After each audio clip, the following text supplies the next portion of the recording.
Dear students, welcome back to JCE Connect, Department of Chemistry. So far we had discussed about one technique in metal finishing, that is electroplating. In today's class, let us discuss another technique in metal finishing, that is electroless plating. Before going to its proper definition, let us see what is the title suggests. The title is electroless plating. Plating means deposition or coating. Electroless means without electrical energy.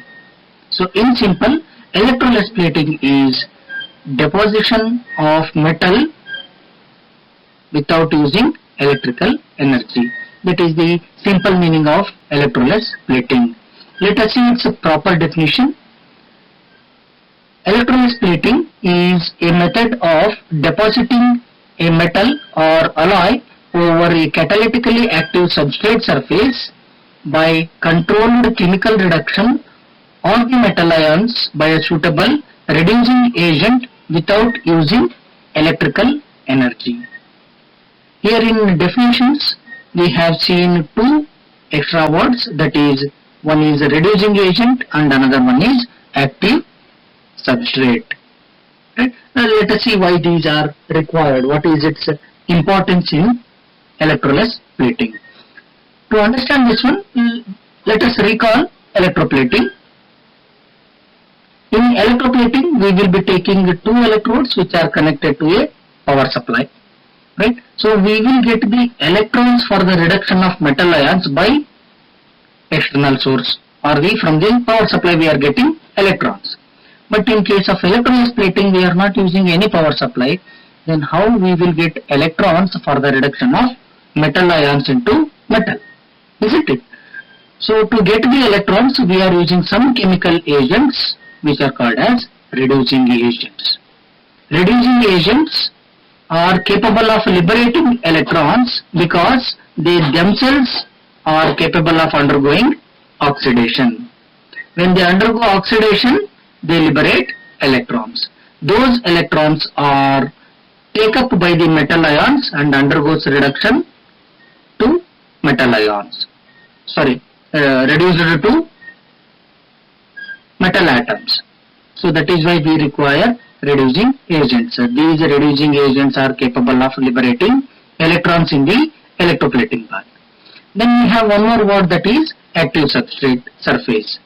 It means anyway you can reduce the metal ions into metal by getting electrons from the reducing agent. Then how you deposit the metal atoms onto the substrate surface, isn't it? There are some metal conductors which are capable of depositing the metal onto it. Such are called as active substrate surface. But there are some metals whose surface is not active for the deposition. For example, copper, brass, silver, etc. In such cases, the surface must be made catalytically active for the deposition of metal atoms. And at the same time, if we are using non-conductors like plastic or glass for the deposition of metal, then these surface also needs to be activate for the deposition of metal atoms, isn't it? So that is why we have mentioned the word deposition occurs onto the active substrate surface. Activation of substrate surface can be achieved either by rendering them cathodic for a short period by passing direct current, or by dipping in a solution of SnCl2 and HCl. After rinsing, it is then immersed in a solution of palladium chloride and HCl.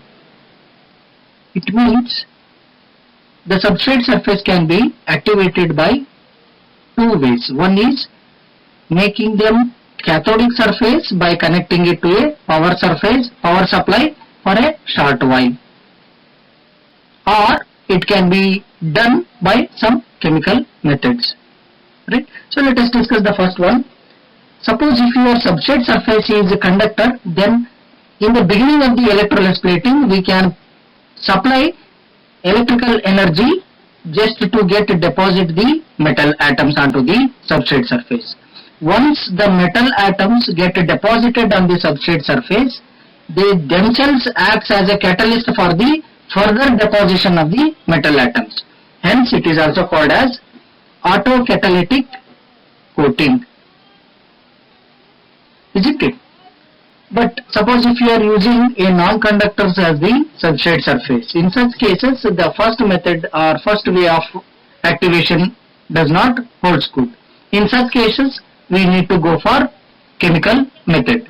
It doesn't mean that this chemical method is only for insulator. The chemical method can be done for both insulators as well as conductors for the activation of their surfaces for the deposition. It can be done by dipping the substrate surface in a solution of stannous chloride and HCl first, then the substrate surface is dipped into a solution of palladium chloride and hydrochloric acid. By doing so, what happens? The stannous chloride reduces the palladium from +2 oxidation state to 0 oxidation state. Thereby, we will observe a thin coating of palladium onto the substrate surface. This thin coating of palladium catalyzes the deposition of metal ion onto the surface. This is another way of deposition or another way of activation of substrate surface. Once the substrate is covered by the metal or alloy coating, the coating catalyzes the reduction. Then the process continues with the building of successive layers of the metal or alloy onto the substrate surface. Isn't it? I hope this is clear. We have discussed the definition, then the meaning of or understanding of definition so far. The electrolysis plating process can be represented as metal ions plus reducing agent will give you metal plus oxidized product. This metal for deposition needs catalyst surface. So that is why on the arrow a catalyst surface is written. In this way we can represent the electrolysis plating.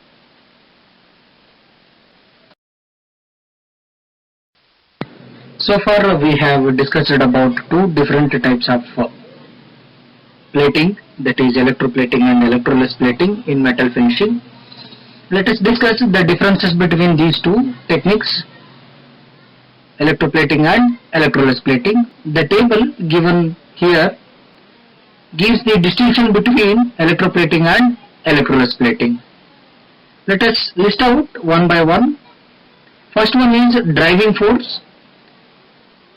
The driving force in case of electroplating is electrical energy from the external source, whereas in case of electrolysis plating, since we are not using any electrical energy, autocatalytic reaction are the driving force in case of electrolysis plating. The second one is site of anodic reaction. In case of electroplating, since we are using two different electrodes, anode and cathode, anodic reactions takes place at separate anode used in the electrolytic cell. Whereas in case of electrolysis plating, since we are not connecting any power supply, physically anodic electrodes are not required. We are not using any anodes in case of electrolysis plating. Hence, the anodic reactions also takes place on catalytically active surface of the substrate. It is the same for cathodic reactions also in electrolysis plating. It means in electrolysis plating, cathodic reactions also takes place on catalytically active surface, but in case of electroplating, the cathodic reactions takes place on cathode, that is the article to be plated. The fourth one is anode. In case of electroplating, a separate anode is used which is connected to the external power supply.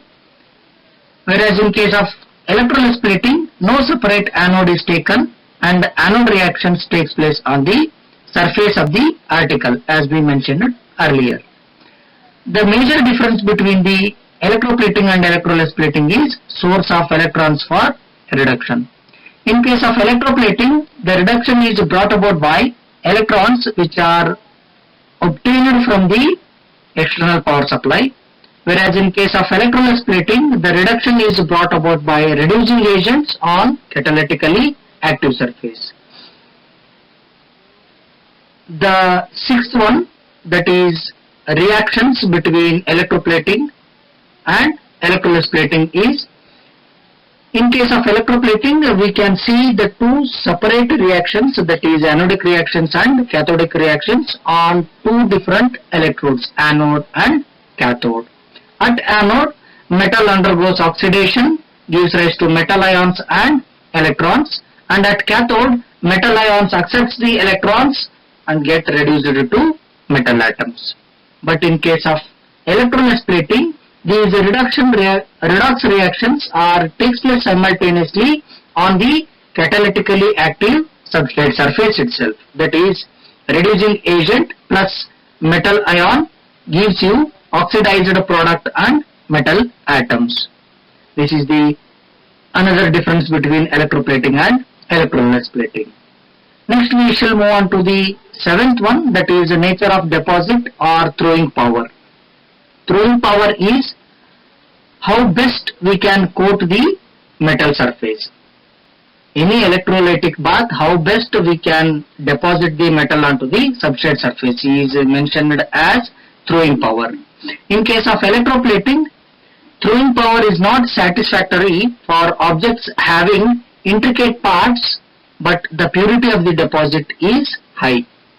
Whereas in case of electrolysis plating, the throwing power is satisfactory for all objects, but purity is less. The reason is, in reaction we get oxidized product, isn't it? So those oxidized products are also possible to deposit onto the substrate surface. Hence, purity is less in case of electrolysis plating, whereas purity is high in case of electroplating. The last difference between these two is applicability. Electroplating is applicable only for conductors, since we need to connect it to external power supply, whereas electrolysis plating is applicable for conductors, semiconductors as well as insulators. These are the some notable differences between electroplating and electrolysis plating. Now we shall move on to the next topic in the syllabus, that is electrolysis plating of nickel.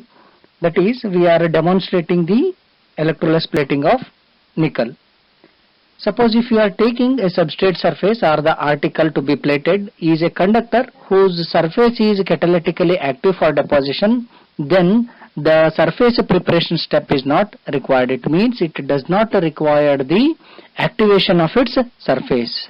Instead, if you are taking any non-metallic materials like glass, plastic, then the surface of such articles must be made catalytically active, which can be done by dipping the article in a solution of stannous chloride and hydrochloric acid, followed by the same surface is dipped in a solution of palladium chloride and hydrochloric acid solution. By doing so, what happens?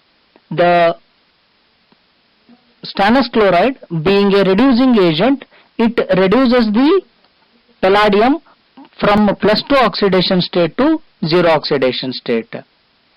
Thereby, this palladium is becoming metal, palladium metal from its ion. The palladium metal get deposit on the surface of the substrate. On drying the surface, it is found to have a thin layer of palladium metal on the substrate surface, which catalyzes the initial deposition. Now, this catalytically active substrate surface is then dipped into a plating bath solution. There are generally two different types of plating bath. One is in acidic medium and another one is in alkaline medium. We can use any one of the medium for the deposition of nickel. Either we can go for acidic medium or alkaline medium, but not both at a time. We cannot go for both at a time. We can go for only one plating bath for the deposition of nickel, either acidic bath or alkaline bath. The bath composition and the operating conditions are given here. That is, in case of acidic medium, the plating bath contains nickel chloride approximately of about 20 gram, sodium hypophosphate of about 20 gram, which acts as a reducing agent, then sodium acetate, which acts as a buffer, that is, it maintains a pH, required pH, sodium succinate of about 15 gram, acts as an exaltant, and these composition given for 1 liter. pH of this bath is maintained at about 4.5 and the temperature is raised to 93 degree centigrade.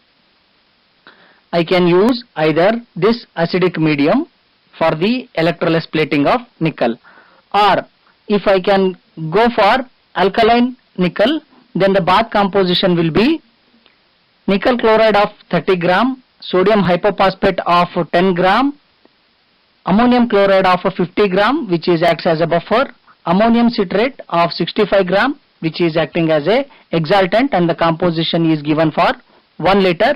pH of this bath is maintained around 8 to 10 and the temperature is almost same, that is 94 degree centigrade. Both baths are almost same in composition except the variation in the pH. In case of acidic medium, the pH maintained is 4.5. In case of alkaline medium, pH maintained is 8.10. To maintain pH of acidic medium and alkaline medium, we have changed the buffer and exaltant. Other than that, everything remains same in both the composition. Nickel chloride provides the metal ions, whereas the sodium hypophosphate acts as a reducing agent which gives electrons for the reduction of the nickel metal ions.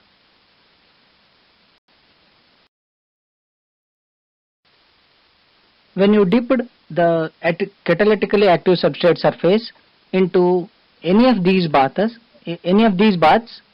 then we can observe the deposition of nickel onto the substrate surface. This happens according to the reactions given here.